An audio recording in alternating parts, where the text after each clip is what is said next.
with Yachty though, bro. It's like he be. Oh, I don't know what it is, bro. It's like some shit he just snap on, bro, and then there's other times that nigga just get lazy. Yachty can actually rap. I just feel like it's like what he said in that fucking interview. He was like, nigga, he said, "I'm having fun before we talking to fucking Joe Budden." Nigga, relax. Right.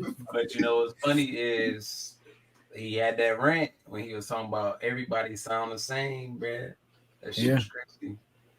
I mean, he wasn't lying though. It's bro, if you look at all the artists that are out now, bro, especially a lot of the upcoming artists, all them niggas sound the fucking same. Every last one of them. Like I don't know how many niggas out here on the regular, bro, that fucking auto-tune. I be like, bro, I don't want to hear that shit. Bro, it's kind of funny how he turned to Joe Budden.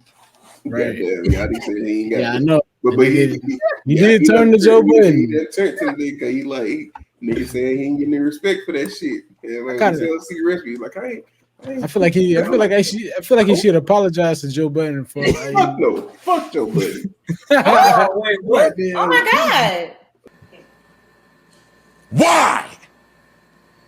The fuck y'all like Joe Budden? Yes, I fuck with Joe Budden. Fuck Joe Budden, man. Yeah, name 5 Joe Budden songs right now. Oh my god. Juggernaut. Don't name Pump It Up either. We don't hear that shit. Pump It Up. You got Fire. You got Focus. You got Nova King. I heard 4. Huh? I heard 4. I'm not counting Pump It Up. Why are you not counting Pump It Up? That shit just give him another one. You got Hammer Dance with him and Royce the 5'9" and Joel Ortiz. Joel Ortiz. And Crooked Eye. And then you might fuck with Joe Budden. You can stop now. He fuck with Joe because he's a Virgo just like him, child. I fuck with Joe Budden because I listen to his music. When I was in college, my friend actually used to listen to Slaughterhouse. So, do you fuck with Joe music or do you fuck with Joe's? I fuck with his music. So you don't fuck with his. You don't fuck with his stop podcast. You fuck with his stop process. You fuck with that. You don't think he'll hate? You don't think he'll hate an old ass nigga? No. He tell you young niggas they can't have no opinions on fucking music. But wait, not just you don't agree with everything, do you? No, I just said that. Streamers, they can't have opinion on music. Y'all stream. Nigga basically told the streamers to shut up and dribble like that white woman told LeBron. He basically told him he's the only one with a viewpoint on the music. And I'm like, you're a streamer DJ, so you need to shut up. I'm like, Cox and that damn nigga got as many platinum songs as goddamn Joe Budden. But wait. When I told DJ we was doing music reviews now, he was claiming, really? We're not what you call it, babe? Music aficionados. Like we don't have any music degrees accolades in music to review music. Neither does Keith Lee. That nigga's reviewing the fuck out of food. And I was telling I think the funny thing is, I think Joe Budden actually talked about that, like because when he had said he had went to somewhere and he said they had bad food, he was like, Keith Lee is just a regular nigga, bro. He ain't like no real food critic. He can't taste like the differences and like spices and stuff like that in food and be able to tell it when he eat it. He just go and be like, it's good. And I was trying to tell DJ that in this day and age, especially on YouTube and stuff like that, people don't give a fuck what credentials you have in certain things when it comes to music, when it comes to food. They don't care. They just want to know what your opinion is, and they might comment to argue about it because they think something different. But also, that's all people want to do. When Joe Budden says shit like that, I realize that he don't actually watch the fucking videos of the nigga he's talking about, because exactly. Just because that nigga Keith Lee ain't got the backing, if you watch that nigga videos, he's talking about everything you just said. He's talking about the different shit you get tasted. I don't really fuck with cinnamon like that. If you like cinnamon, you might like it, but it has an underlying fucking taste of cinnamon. Like, that's the nigga break down everything he's talking about. He really do. Like, that really right do. There is like if you ever watch y'all watch food shows, something like cinnamon, like if it got like a bold flavor of cinnamon, that's some base level tasting. Like some people are like taste like an underlying, like they use this like that's nutmeg, like that's just me bringing up. That's just me bringing up something. That's what I'm saying. This is the problem I have with it, bro. And it's like you can have all the accolades in the world, bro, but if I can't taste what you tasting, then why the fuck does your opinion matter to me? Right. I'll be honest with you, because you think about it, bro. Like you got all these accolades. You telling me, oh man, well, when you came off the downbeat with the nigga, I don't give a fuck. That shit was slapping to me, and that shit was slapping. And I've watched Gordon Ramsay make a fucking trash ass grilled cheese on this fucking YouTube. Oh my god! So, you want to talk about Gordon D. Ramsay? Not Gordon Devontae Ramsay. But this is the whole thing, bro. I feel like as a review person, if you're just relatable to other people, I feel like that's what was gonna make it. No matter what business you get into. I never went to a place based on one critic's review, bro. I'd rather look at the reviews on Google and base my decision on that. Yeah, because it's more normal people going to the shit and telling what they feel like. Because if you look at it, we do look at other people's reviews. People that's not, But like with music, like the thing is, I don't really listen to like regular people like talk about music because I'm like, bro, like. But that's so, and then like even with Joe Budden, right? So we talk about with the food critics, like they don't got the accolades and all the different shit. That Joe Budden's top song just went platinum this year. When the fuck did he release "Pump It Up"? So no, so I'm not saying all of Joe Budden's music is trash. I'm just saying, so how is he gonna be fully in tune to talk about what the people's ears are gonna be feeling if he ain't been in tune with the people's ear his whole career? Okay. That's all I'm saying. What you talking about is like taste in music. What I'm talking about is like when he talk about like songs and how it's constructed and stuff like that, what went behind it, like label backing, or like if it was like was meant to be a single, or if it was just like a insert and play song, like if the song was already gave to them, like he's like, I can hear like this is just like a song where they just inserted this, like it was already created and stuff like that. Like I like hearing stuff like that. Regular people won't hear that, or like when they listen to music, they won't be like, oh, this is probably given by a songwriter, and then he just inserted this, or he just had to do the vocals. It probably was. And that's understandable. I like if Joe Budden was only that all the time, I wouldn't give Joe Budden no heat. But when Joe Budden comes on there and talk about certain young niggas can't fucking do this to the music or whatever, shit like that. When he said that, that's him being performative. When he do that, that's him being performative. Hey, performative or not, nigga, it looks trash. Because how you gonna tell me what niggas supposed to like? When I think that is performative, but it's also truth to it as well. I think Joe Budden is a very educated nigga with his ear to the fucking streets when it comes to music. But at the end of the day, the nigga's a hater. That's what it is. Fuck Joe Budden. Oh my god. But I mean that goes back to what I was saying though, bro. Like if you got to be into it to really care enough about it, bro. But as a mass majority, a lot of people don't care. They don't care. See, it's a lot of people that do not care. If I didn't listen to his podcast, I probably would come to the same conclusion. But the amount of new artists that he has broken from just a sleeper segment alone, like a lot of artists that we hear nowadays, like that he was the first one to ever play because he heard it and he realized like the artistry in it, like Yoshi and all them, like he be having like low level artists come on his podcast and give him shine and stuff like that. I'd be like, damn, or like people that play on the sleeper segment that nobody really ever heard of. They start blowing up on Spotify and shit, and then are they blowing up? Are they blowing up because of him, or are they blowing up because of his name? Would that be like the same thing? Nah, it's not the same thing. Because if Joe Budden was just a regular ass nigga and you bringing people on there, is he gonna blow up or they gonna blow up because Joe Budden paved the way for himself to have something and they blowing up because of his name? That nigga was on the Joe Budden podcast, and Joe Budden's approved of his music. Yeah. Oh, that's what I'm saying. I think that's been his. I feel like he knows that he got that power and that he holds that power. So him putting it on his platform so it's not really like that's like anybody could take somebody. Like if Wayne brought somebody on the stage, was like, yeah, but this dude right here is good. Niggas gonna start listening to him because it's Wayne.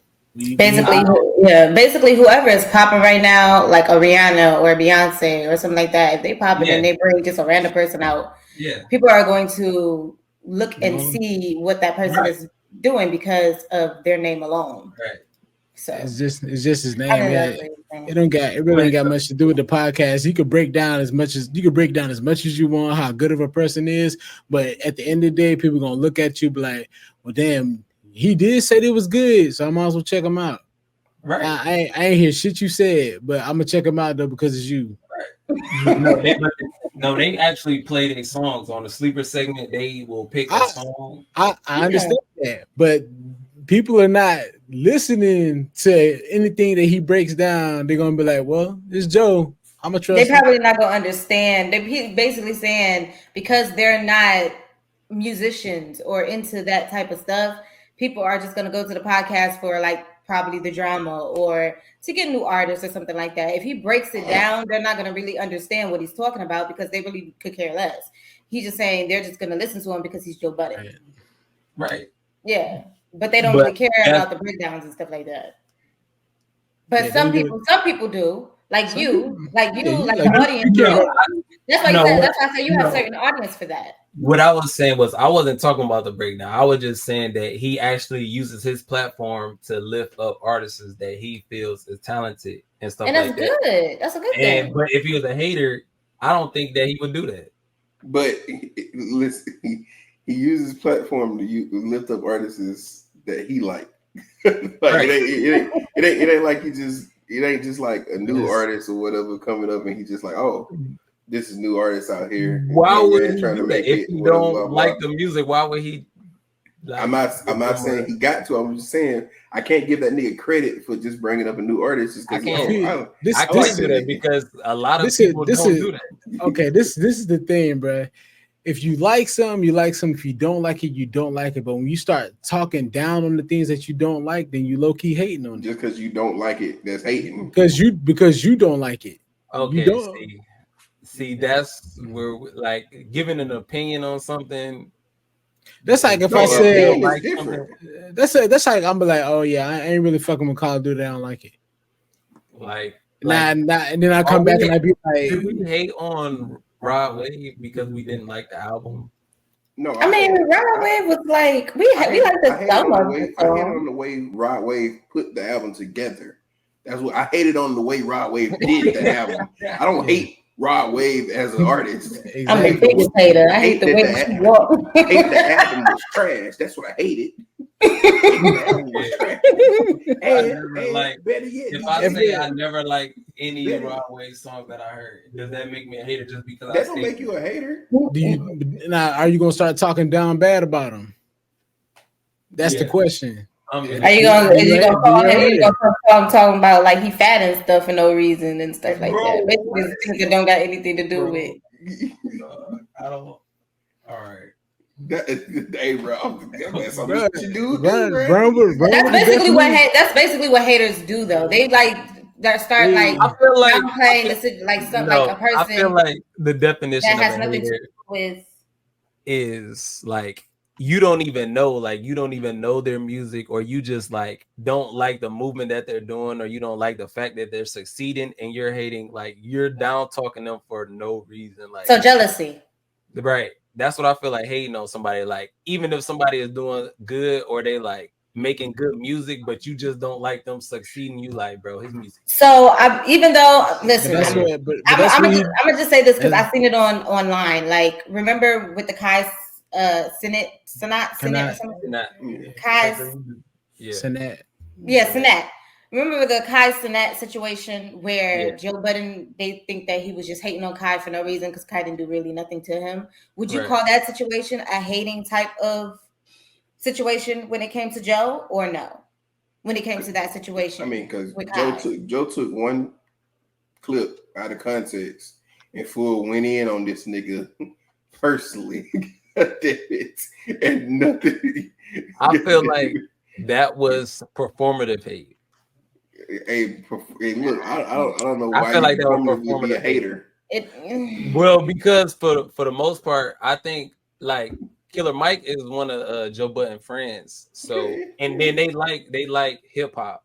So the fact that they was talking about like I think they were saying something else should have won over Killer Mike's album. Joe Budden was saying, bro, y'all wasn't born before this time, so y'all not even from the time where this and that was. So I feel like it was some truth to what he was saying, but I still feel like it was performative because the way he delivered it is over the top, and he say he does that on purpose. But I mean, but even in that context, that is young nigga hate because we have to realize the everything that's coming out now.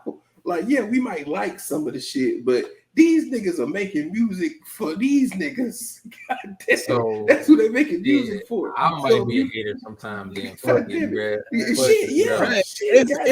It's okay to hate, bro. I just told you I'm tired of these niggas in the auto tune, bro. The only nigga that's acceptable to use auto tune is T-Pain. Everybody else got to fucking stop, bro. This is getting out of hand. I'm from the era. I think hate is a strong word. Exactly. I think I would never hate on a person or anything because like hate literally means just to strongly dislike something though. That's the thing. That's a hate is a strong word. I strongly dislike these niggas using auto-tune, bro. I don't think all these niggas should be using auto-tune. I strongly dislike the fact that people have not done away with, but like lyricism is not like it's not a thing anymore. High on the totem pole when it comes to artistry, because I come from with like Wale, Kendrick Lamar, J. Cole, Big Sean, like that, like freshman class. Like, you gotta think about it. Who fault is that though? That's the people that's engaging and listening to it. Exactly. Listening to the people that can't rap or is not their music, like their passion is not music. Generation. You know? So but that's what I'm saying. Joe Budden be doing the same thing to these young niggas that the old niggas did to him before he became a rapper.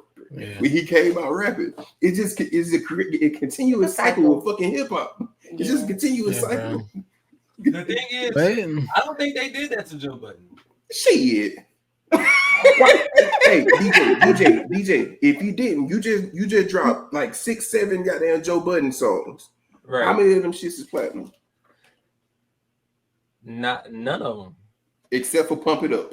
Except for it was gold, eh? It just went platinum this year. I thought it was gold. Oh, it might have just went gold this year. Yeah, it was gold this year. That's also an accomplishment. That was an accomplishment. He was talking about like the label, how the label did his album. Like his album, the Pump It Up single was on the Fast and Furious soundtrack. Mm-hmm. So that came out before his album. So like a lot of the listens that was supposed to go to his album went to the Fast and Furious soundtrack. Understandable. A lot of the sales for his album. But this is another thing too, DJ, bro. Like, look at the time era that he was in, bro. The industry then versus now, totally different. Yeah. Totally different. Yeah. It's totally different, bro. It's not the same. Like, you got niggas blowing up off of SoundCloud, bro. SoundCloud was where niggas used to upload bullshit to just to fuck around on. Like, niggas was I was making SoundCloud songs, bro, at 13. Like, bro, bullshitting. Straight bullshitting. Now they get blown up off of TikTok. Now niggas blowing up of TikTok, Instagram, bro. Yep, YouTube now. What's the dude that made $1 Million Baby, bro? That nigga made like 2 songs. I ain't heard that nigga since then, bro. Oh, yeah. And it also Tommy Richmond. He did some weird shit. That's why this why the reason you don't hear no more of his songs. But yeah, just like him. And what's the other nigga that was with Drake? That Drake made him sing for like 60 bands or some shit like that. Party Next Door. Wait, Party Next Door. No, the light skinned nigga with the low fade. I Love Monkey. McConan? Hell nah. You talking about going up on a Tuesday?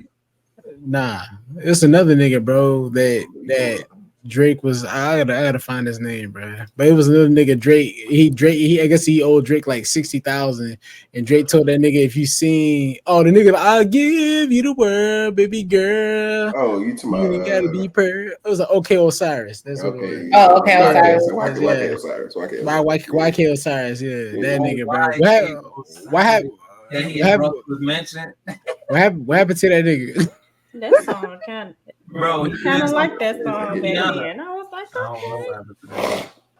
Yeah, but Sukiana. That's what I'm saying, though, bro. Like, you see how niggas can blow up off of anything, bro, and that's just the era we in now. Yeah. But hip hop enthusiasts, niggas that really like live this, they gonna hate on it because they're like, bro, y'all don't even know. They feel like they don't know what music is.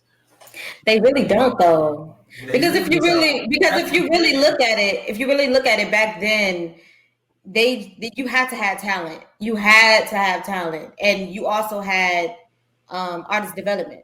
Like the labels will actually go and take the artists that they think they have talent. They will make sure they will develop them, have artist development for probably months, years, however it takes, and then they bring them out to the public.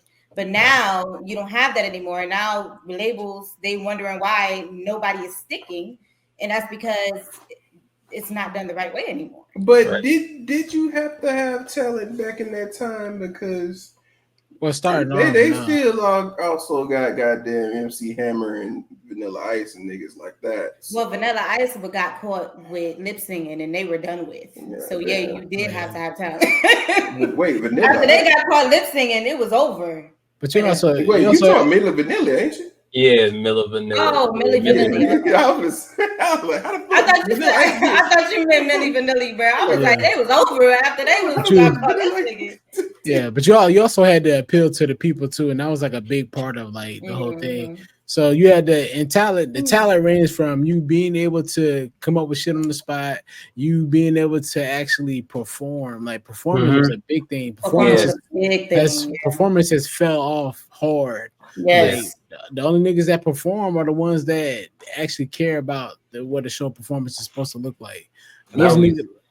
Yeah. Cause you ain't gotta perform now. Nigga, you gonna go to the concert and these niggas just gonna sing your song for you. So all you gotta do is stand there and punch your mic to the fucking crowd. Hell no, I'm not going to the concert. And jump up and down and make the crowd jump up and down with you, bro. Like Yachty did when that nigga came out on stage swinging the mic and almost tripped up. I be looking at, I be like, where is the artist development? Bro, exactly. They can't talk in front of they can't talk on interviews. Yeah, they can't perform. Like you gotta watch them gradually get better, performance to performance to performance. Yeah. When usually they do that before they even get brought out. Right. But it's like you see like it's not it's crazy because like you think about it, bro. It's just it wasn't fair. So I could see jealousy in that.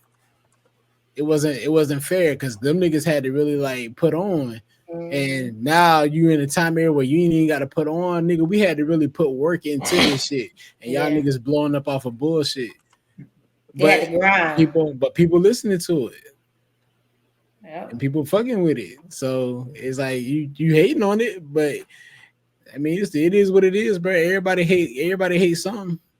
And I think Tyler Creator also was talking about it too in one of his interviews about how music is and how people don't perform anymore, and and he was talking they be playing with the artistry of it. He said there's no what did he say? Area is something like where each like area has a sound like sounds the same. Everybody dressed the same. Everybody from the same place. nobody has no originality anymore. Yeah, it's facts. It's like back in the day, the South sound like the South. If you the West sound like the West. Like I ain't even know Roddy Ricch was from the West Coast. Yeah, when Kendrick brought him out on stage in the concert, I was like, Roddy Ricch from the West Coast? I wouldn't look this shit up. The nigga from Compton. I was like, what? I would have never guessed. I would have thought that nigga was from New York, just like A Boogie with the hoodie, bro. Yeah, one of these places. That's what he sound like. Nigga sound like he from Compton. He sound like he from New York. In the era of Biggie, and Biggie didn't sound like Tupac. Tupac didn't sound like Eminem. And he was right. Everybody had their unique sounds that they had. One day it'll make sense. Till that day I gotta pay rent. You know, baby, need some new shoes. Gotta keep some dollars on the statement.